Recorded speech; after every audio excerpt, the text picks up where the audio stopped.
In our last episode, we talked about how wealth gets destroyed. In your words, That was I a little strong, huh? That you was a you strong one. were that was strong. I softened it up a little bit, and I came back and talked about how obstacles derail us from building wealth. That's a little softer. They can It derail is. It us. is derailing. Yeah. So that was our first. That was the first episode. Second, we talked about protecting wealth once we're building it, Yeah. And and the then we context of both of those were like behavior, right? Discipline. correct. And Right. good behaviors, bad behaviors. Yeah. Correct. Yes. Then we jumped in and we started talking about how wealth is built through consistency. Mm. And at the end of that one, we did say none of these can happen without the final ingredient, which is time. Time. Right. Because time is what turns discipline into stability and consistency into growth. Yeah. All right. And you ended, right? We talked about how all of those small decisions, they eventually will turn into something meaningful. And so today we're going to, as we talk about time, we're going to start talking about how long it takes to build wealth. But staying in it and being consistency will help you to get over that hurdle. Yeah. Because that was one of our myths, right? That Right. wealth is built overnight. Correct. It happens. Some people do build wealth overnight, but the majority of people build wealth over a long extended. Over a long period of time. And you even mentioned in that last one, we talked about luck, right? How often we think about building wealth, people get lucky, whether it's getting, winning a lottery, hitting one of those big contracts or whatever it may be. But that's actually not how it's done. No. Well, I think sometimes we see those things. I think what we talked about last time is we see those things happen. And this was part of the consistency, part of the grit that we talked about. We see what seemingly is luck, right? Or a big break. And it could be a big break. But what we don't see is the grind, the years and years and years of grind to get to that point. Right. And Absolutely. we see the fruit and we're like, oh, look, they got lucky, right? Right. So basically you're saying the longer it takes, the longer you're in it, right? That grind, it feels slow. But once it starts working, it happens. We start to reap the fruits of our rewards. Yeah, I think people underestimate how long it takes to build wealth. We live in a very we live in a culture where we want instant gratification. We want things to happen like that. Right. And wealth isn't one of those things that happens like that. So what do we see? We see people who swing bigger than they need to swing. We talked about this. These are some of the bad behaviors. Why do they swing bigger? Because they want wealth quickly, right? They take more risk. They take more concentrated risk. Why? Because they want to create wealth quickly. But it's like you said, it takes time. It takes time. It does. In fact, if you look at our original, I talk about this often. If you look at our original podcast artwork, there's a formula on there, and it's the formula for the future value of money, which directly deals with time, compounding interest. When we have asked our guests what's the one thing about money they wish they would have known, or the one thing they wish they would have done 20 years ago, every single one of them, what do they say? Compound interest. Compounding interest. I wish I would have understood that. Mm-hmm. What is the most powerful ingredient in compounding interest? Time. Even a small rate of return, given enough time, will generate good returns. Right. Because the longer the time is, eventually compounding interest is going to start working and you start reaping the rewards. Allegedly, Albert Einstein, I say allegedly because we're told Albert Einstein said this, and I don't know that he really did, but it's attributed to him, that compound interest is the eighth wonder of the world. And furthermore, he said that whoever understands that earns it, interest, and whoever doesn't pays it. That's powerful. It is. Compounding, eighth wonder of the world.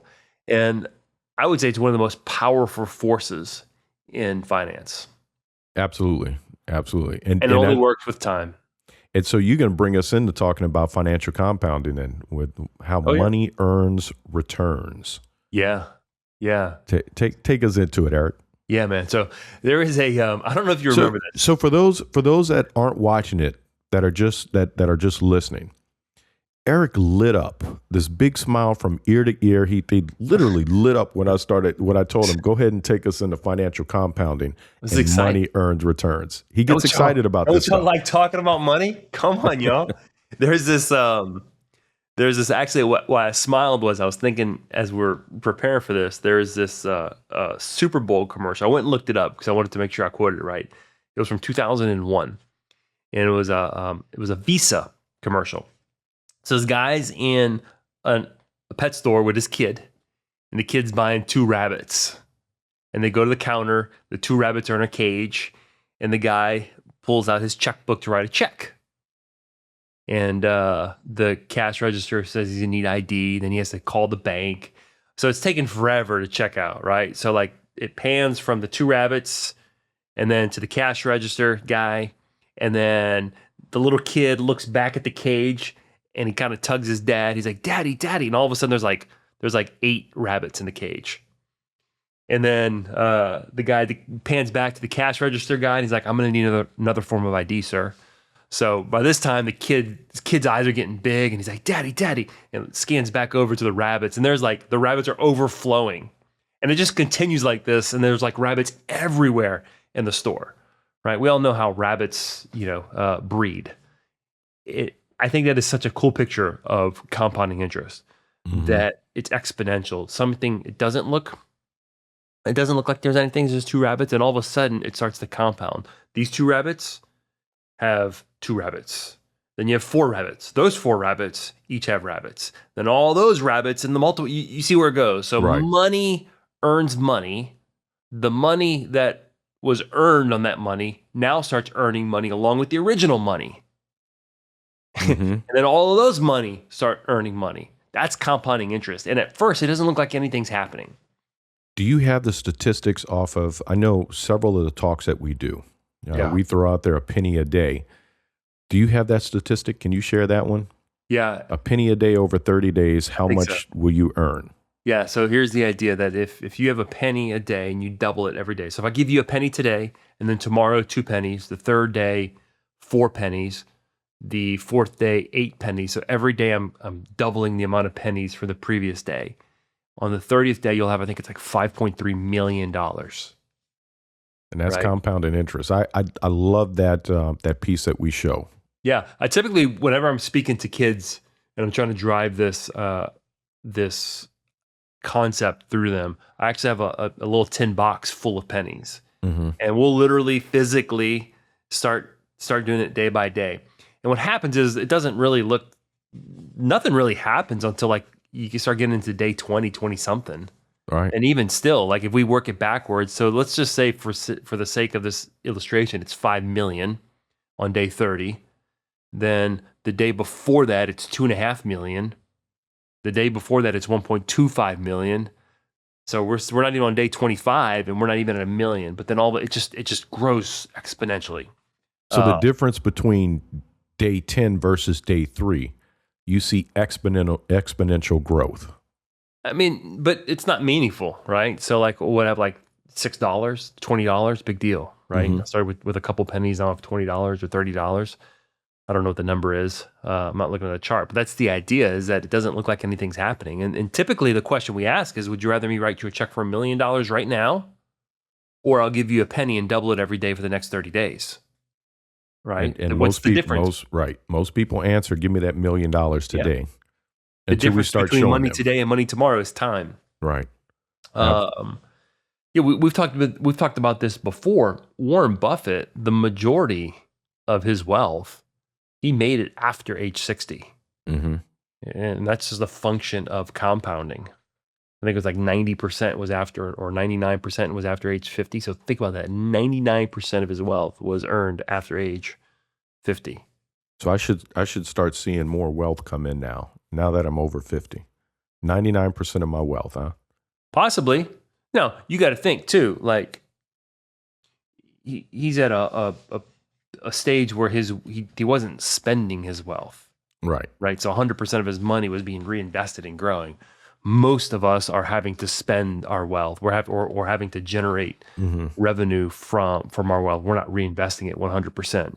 Right. And you say that, but I think if our listeners go back and listen to those 3 good habits and those 3 bad habits, I think it helps them to contextualize what needs to be done in order to start building that. Yeah. Now, it needs to be said about time. Time alone is not going to make you wealthy, right? When we typically think about time and we think about what our podcast guests, when they talk about compounding, it's staying invested. It's being invested in the market, right? That's where compounding really works. If you're not invested, compounding is not going to work in your favor. Even if the markets are crazy, if the markets are volatile, so you want to hop out, you got to be in the market for compounding to work over time. I used to, I forgot who told me this analogy, but man, it made so much sense to me. Like if you want to learn how to surf, okay, you got to get in the water. I can't sit on the beach and watch the waves if I want to surf. It's the same thing. You can't take advantage of compounding if you're sitting in cash watching the stock market, right? Even if you get up and you fall a couple times on the surfboard, the only way you're going to learn how to surf and get proficient is if you go do it. The only way you're going to make money in the stock market is if you stay invested over time. Right. So that brings us to number 2. Number 2. Career compounding. Completely different type of compounding, right? Yeah. In career compounding, now we are improving our skills, which are going to help us to get to grow. Yeah. I think this is an area where we don't necessarily think about compounding. And here's the idea is as I'm working, as I'm maturing, as I'm stacking new experiences, those things are giving me an advantage. Right? Like experience. Experience, right? My skills are going to get better. And as they get better, I'm going to be able to do more. I'm going to be able to be more efficient. I'm going to be able to charge more, whatever craft I do. Right. Experience accumulates, and as a result, I'm going to have new opportunities that otherwise wouldn't have been there. So, earlier, I think we talked about this in the myth episode where we talked about an advisor who's new in the business.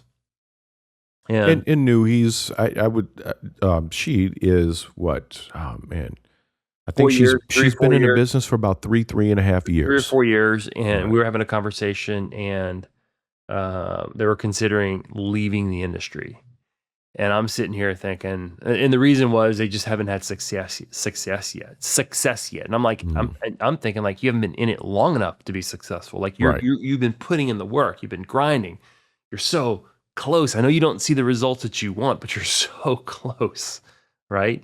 And all these experiences and these skills and the no's that you get from clients, all those stack and they make you better. And all of a sudden one day it's going to pop. There was I forgot. It was a conference I was at, and this was interesting to me. The presenter was talking about giant bamboo. Now, I don't know if you're familiar with giant bamboo. You're familiar with bamboo, right? It's a grass, grows pretty fast. Giant bamboo is enormous. It's probably like 12 inches in diameter. I might be exaggerating a little bit, but it's enormous. Okay. It takes about 5 years to actually grow it. For the first 3 years, you're literally watering a plant and nothing's happening. You might get small shoots, but it's not going to grow real tall. What it's doing is it's setting its root system. Okay? So you're literally watering something that's not doing what you expect it to do. But then in years 3 to 5, it literally can grow 60 feet in 90 days. Not only does it grow 60 feet, but it spreads. It spreads like wildflowers. Well, it depends on the type of bamboo. Okay. If it's clumping or running. Gotcha. Don't start talking about plants, Xavier. Your plants. Okay. I had some in my backyard. It was a nuisance. Well, that's not giant bamboo. You don't have giant bamboo in your backyard. Trust me. No. So, no. But think about the that. point. You're the point water is, it for 3 years. for it to do what it's supposed to do. And when it does what it's supposed to do, it grows, actually I had it wrong, it grows 90 feet in 60 days. Exponential growth. Like if you were to chart that nothing, then a lot. Now, obviously that's a little bit exaggerated. That's not how wealth, sometimes that's not necessarily how wealth happens, but yes, like nothing seems to be happening. Then all of a sudden 20, 25 years into your investing life, you're like, dang. So your premise is it starts slow. The earlier years, it's slow. Yeah. I started talking about investing. We're talking about skills, but it's the same idea is nothing feels like it's working. And then all of a sudden it is working. Right. Well, the skills, you can leverage them at a later date. The longer you're in and you continue to build those skills, then I can leverage them later. Yeah. And kind of tied to skill compounding is the third type of compounding that we want to talk about. And it's reputational and relational compounding that trust builds over time, right? The new advisor, one of the reasons they're having issues getting clients, they're new. Who's going to trust you with your money, right? But then once you have trust, all of a sudden a lot of people potentially will trust you with their money. Well, it's in the case of this advisor, the advisor's young. You have no reputation. You don't have the networks that are there. Yeah. The longer you stay in it, you begin to build the relationships, you build those networks, and then opportunities begin to come. Yeah. Networks, that's a good one. You meet someone who connects you to someone else, who connects you to someone else, and all of a sudden, by virtue of those relationships, you're in multiple networks. Those networks overlap, which adds your credibility because you're meeting people here and you're able to leverage relationships that you built in one network into another network. I don't know if you remember this, a couple years back, we had Rob Laka on. Rob's a friend of mine. He's a professor of entrepreneurship at Tulane. And he was talking about, I think, his students, and we're talking about money and the impact of compounding money. And he was talking about his experience, and what he shares with his students is, you want to go make money in your 20s. If you can get a big job when you're 20, but don't underestimate the value of the relationships that you're building with people, because those relationships, those people that you're pouring into, will be in positions to give you better paying jobs. They'll be in positions to write you recommendations. They'll be in positions to refer you to others for job potential, or they might be the very people who give you a higher paying job in the future. So those relationships, that's why, man, never burn any bridges. When you start burning bridges, you impact the ability to leverage previous relationships. I mentor, I've got a couple individuals that I mentor, and that's one of the things that I stress to them often. You never know who you're going to meet and when they may be able to help you or when they give you an opportunity. So always be mindful of that person next to you. Well, I think of our relationship, right? We're partners today. We are building a firm. We are doing great things right now. We first met in 2007. We're 19 years into it. We didn't come together and start working together until maybe 5 or 6 years ago. We didn't officially partner until 2 years ago. Yeah. So it was 12 and a half years before we decided to work together. Now, I say that, although, and this goes back to the reputation, and we were meeting and talking on a regular basis. We were building our relationship. Yeah, we were watering that bamboo. Right. We were strengthening that reputation that we had. We were our network, all of that was strengthening as we went along over that 12 and a half years. Yeah. Now I can't get rid of you. It's like bamboo. It just spreads everywhere, man. Once it spreads, it's done. Oh my goodness. You try to get rid of it and it keeps coming back.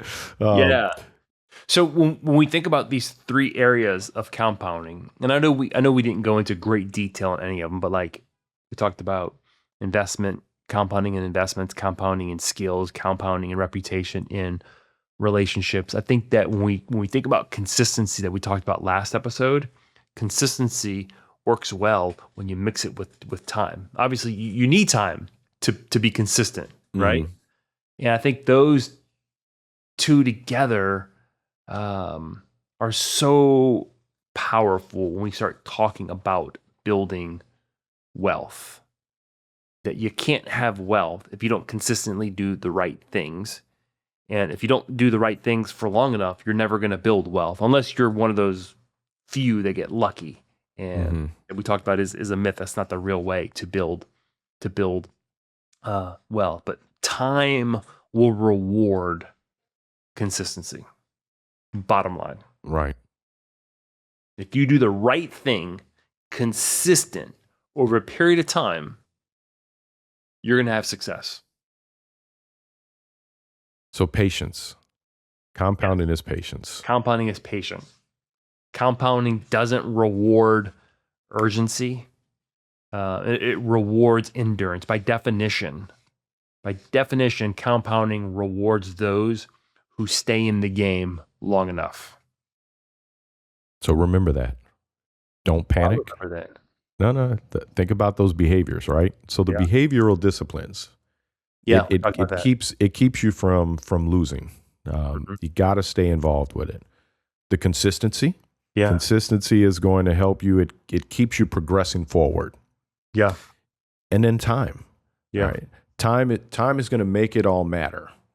That's right. Yeah. I mean, like I said, we'll say it again, like, behavioral discipline, you do it long enough, consistent enough, you're going to be successful. All right, Erik. So let's tie this all together. Give us your final thoughts.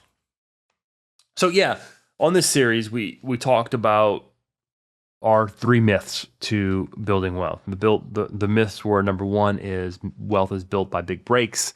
It's built by only privileged people can be wealthy, and that the myth that wealth happens fast, right? People don't build wealth fast. And then we talked about the ingredients. We just said, to sum it up again, right? You got to avoid the bad behaviors that derail wealth. You got to encourage and cultivate the good behaviors that, done consistently over time, lead to wealth. You don't have to be I had this conversation with my daughter the other day, and you and I have talked about this. Right. It's not the most talented that are successful. Your daughter just got through dance. Her tryouts, tryouts.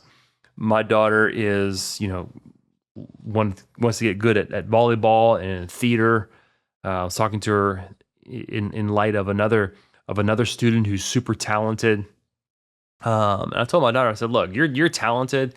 The other kid might be more talented than you, but I'm going to tell you, with your talent, if you work hard long enough, you're going to have successful in theater. You're going to have successful in volleyball. It's not the most talented that are going to succeed long term. And I think when you talk about talent, and I'm going to go here and then give my final thought. But when we talk about talent, that individual has probably been playing longer than her. She's played longer than her, and she was probably more focused at the earlier stages, and that's why she is where she is. But if your daughter stays in it, she can continue to grow and surpass her. Yeah. So that's how we build wealth, right? Wealth is built slowly. We protect it aggressively. Protect it aggressively. Don't derail it. Minimize the damage. Right. And we stay longer than anyone else. We have to stay in. Yeah. Well, cool. This was a fun series. I hope that y'all found it enlightening. If you did, share it with someone. If there's something that you want to hear us talk more about, just go ahead and shoot us an email. Y'all appreciate. One more thing for you. One more thing. Yeah. For those that aren't watching today, Erik and I actually wore a different shirt. Actually, I think I might be wearing the same shirt. Oh, you just threw that out. I wore a different shirt. I might be wearing the same shirt. I did wash it. Are you sure? Yeah. You interrupted my closing, but thank you guys for joining us. Y'all go out there, plan wisely, live confidently.